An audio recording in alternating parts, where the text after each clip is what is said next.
The most important question that you could ask yourself today is, who am I being?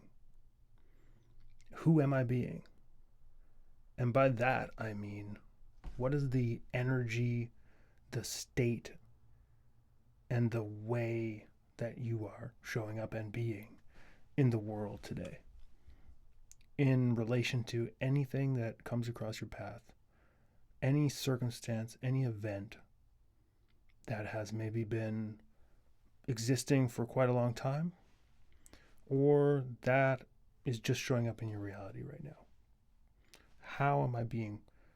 Who am I being? What am I being? What is the energy that I am allowing myself to inhabit as a result of, or not, this thing that is around me that I have come across? And what is my relationship to this external reality anyway? What is this external reality? What do you think it is? Is it a series of unconnected random events, some positive, some negative, that are coming across your path for whatever reason? Maybe is it karma? Is it stuff that you did in the past that is now coming back to you, good or bad? Is it the result of your actions, the result of your striving, or your solid certainty that you have chosen to try and make something happen, and now here it is in front of you? Or what is it? What is this material reality to you? And how would it be related to your way of being? Is there any connection? I contend that there is a one-to-one connection. That is to say, this external reality is nothing more than a mirror. And it's a mirror, it's a symbol of who you are being. So if you are going about your life and come across things that make you feel a certain way, or that's at least your frame on the situation. So, like, if you have something that makes you feel inadequate or unworthy or not enough or below someone or something else, this event, this circumstance comes across your awareness, and then you fall into this state. You are essentially just using your power to stay in that state by using this external thing that is occurring, that is the result of who you have been in the past, as another permission slip to continue being that way. So if you don't know this, you can get trapped in loops. You can get trapped in cycles of victimhood and frustration, and then striving action, trying to escape that. The more action you take, the more intensity you bring to life, the more you create this sense of never arriving or inadequacy or of not being enough. And it just kind of goes in the cycle because you don't realize that it's you. It's been you this whole time, and it still is you. It's just, it doesn't look like you because it's the external reality. But if the external reality is just a mirror of who you are being, of the state you are choosing consciously or unconsciously to inhabit and continue inhabiting, external reality just mirrors that back to you over and over again. It keeps coming back. It's so faithful. It's so consistent. It's annoyingly consistent. And it seems to me that the number one life skill is to develop some detachment from the external circumstance, to separate out anything that's happening in the external world from your internal state. If you can create a divide where your external reality, whatever it's doing, and your internal reality are not attached to each other, they're completely separate from one another, you can do anything you want. You can basically be who you want to be if you can make that distinction. And of course, it's very simple to talk about and difficult to do, but it seems to be actually quite easy to see once you actually understand what this material reality is, if it's only a mirror of your way of being, which is most of the time completely unconscious, we have no idea who we are being. All these things are running unconsciously in us, whether they be our responses to what's happening, automatic thought patterns, somatic patterns, how we hold ourselves, the stories that we carry about ourselves underneath even the surface of our thinking mind. All of this stuff is just going on underneath the surface, influencing what is happening in the external reality that we find ourselves in, and making us feel as though these things were not related at all. But as you begin to bring responsibility to and awareness to your way of being and make that primary and understand that that is the power that moves everything, that the prime mover in your life is your way of being, your state, and that everything else that happens to you in your reality is a symbol of that, or a mirror of that, or a natural extension of that. And that you don't need to make the mirror the enemy, but just see it as information. Just see it as very detached, objective information telling you, oh, this is how you've been being, and this is how you've been being, and this is how you have been being. If you can get to that level of, I suppose, maturity and ego strength to look at what's happening in your life and see it as a mirror of your way of being, even if you're not completely certain yet in your conscious mind of the patterns, the habits, the ways of being that are operating in you that would make that external reality happen. If you can get to that first step of taking responsibility and just stepping back and saying, I'm just going to treat everything in my life like it's a mirror, what will that allow you then to do within yourself? Because it basically means that the external reality is no longer a problem. It's no longer an issue. It's no longer something you need to fight. It's no longer something you need to complain about or bring any resistance to whatsoever. Of course, it's very difficult at first. It's very difficult. I don't claim at all to have mastered this. But I can see this, and I can bring increasing number of hours of detached awareness to my reality, which allows me to select the way of being that I would most like to be. So you may have different words, but for me, the way of being that I most accord with is freedom, fun, flow, creativity, play, excitement, enthusiasm. Just this way of being that feels very expansive, natural, simple. I can feel that right now. And it's not dependent on anything in my external reality, even though now that I am more conscious about practicing that way of being, there are things in this external reality around me that reflect that back to me and that reinforce that way of being, which is nice. It's kind of like a flywheel that starts to get moving. Once you get it going in the right direction, and there's enough stuff in your external reality mirroring back to you the way of being that you would like to be, then it becomes easier and easier. It gets harder to get knocked out of that because you already have so many pieces of evidence or mirrors around you of that way of being that you would like to stay within. But at first, you may have a whole bunch of stuff around you that is sending back to you messages that you don't like.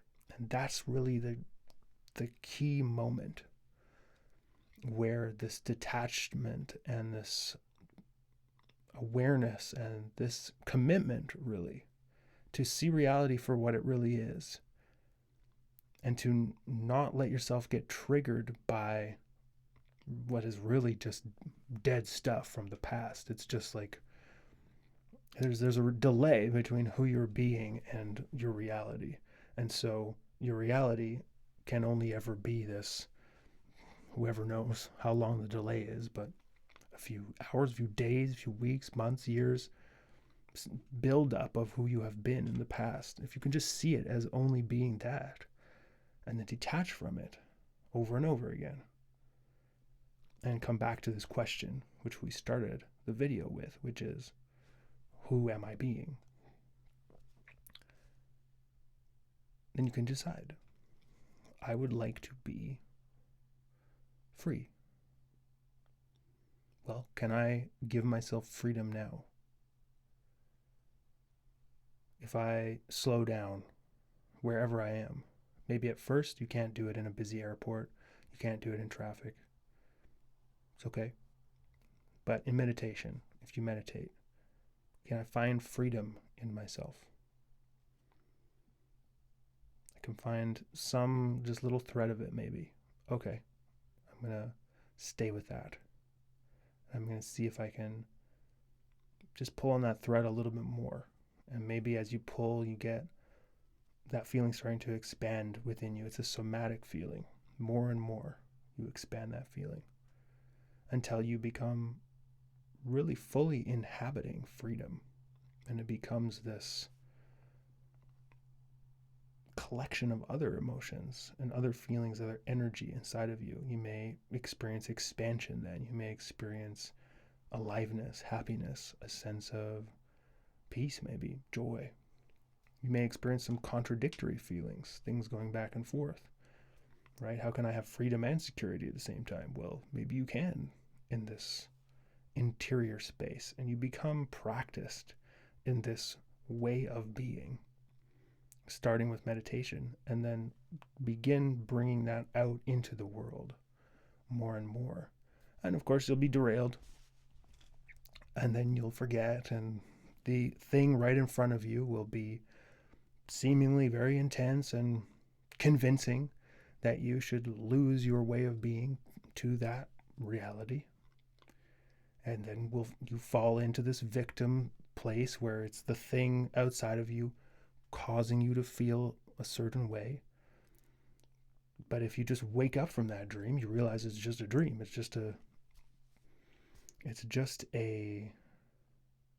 illusion. It's just a kind of trick of this experience that we find ourselves in as humans. And then come back to the prime mover, which is you, which is your internal reality, your internal state. And you remember, oh yeah, I can find freedom again. That's why it's so important to meditate every morning, because there's a lot of chaos in the world that can take us off track. But if we have practiced freedom, for example, within to begin our day, then we have that base, that touchstone that we can come back to. And so the more that we practice our way of being that we would most like to be, that like it's like a person who you would be most proud to be. The more you practice that excitement to be that person within in any moment, but really anchoring your day from that, then things on the outside can't mess with you so much. And additionally, what is so fascinating is it doesn't stop there. It's not just like the things outside of you keep doing what they're doing in the same old way they've been doing them, and now you're just autonomously inside of here and there's just no relationship.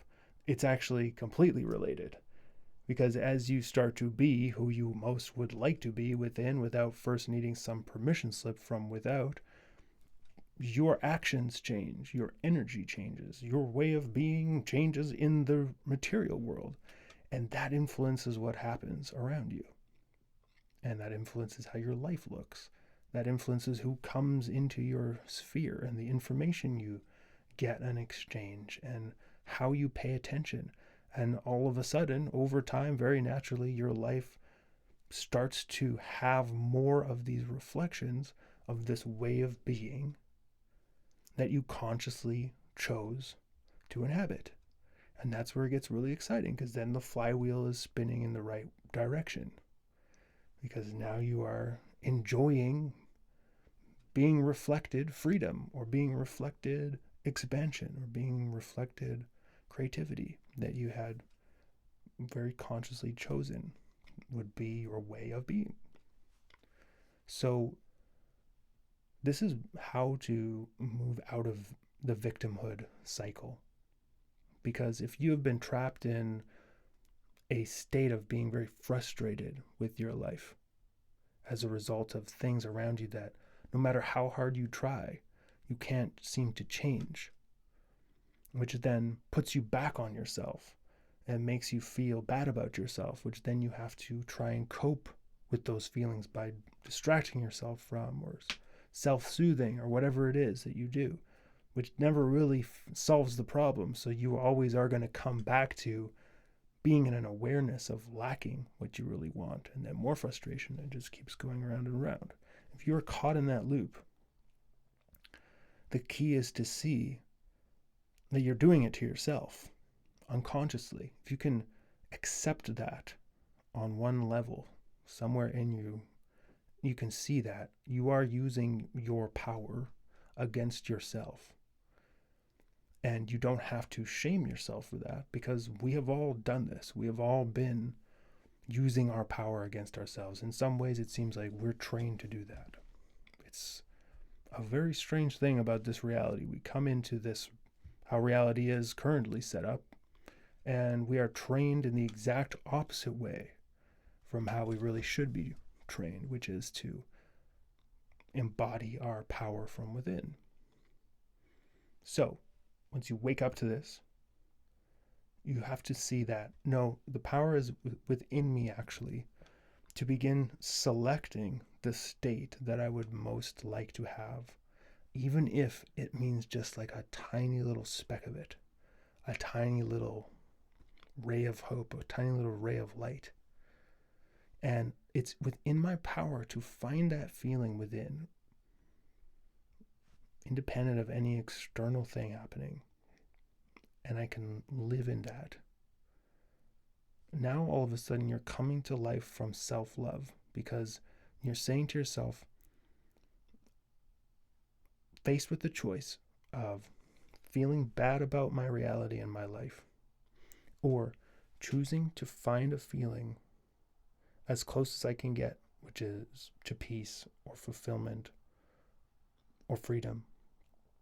Faced with that choice, it's the more loving choice to find that freedom whenever I can. And so I'm going to do that. Now you're breaking that cycle where before you were a victim, now you're coming back into your power. Again, it sounds very simple. It sounds very straightforward and easy. I know that it's not. I know it's not, because the old way of being has so much momentum and inertia, and it takes us over. But that's okay, because if we just see how simply laid out this reality is, we remember that. Maybe we have some cues for that. We come back to it over and over, and we practice. We always practice how we would like to be.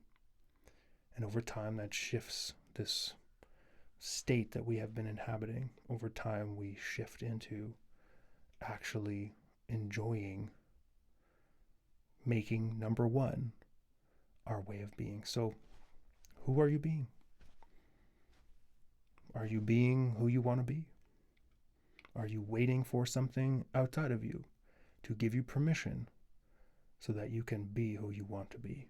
Or are you saying, no, today is the day that I decide to move from the prime mover within, which is me, which is myself, which is my ability to direct my consciousness and my awareness towards this state that I find most pleasurable, exciting, peaceful, enlivening, and live from that place, live from within, and like a gift, give that out into the world and see reality change. So, hope that was helpful, and I'll be back soon. Enjoy your day.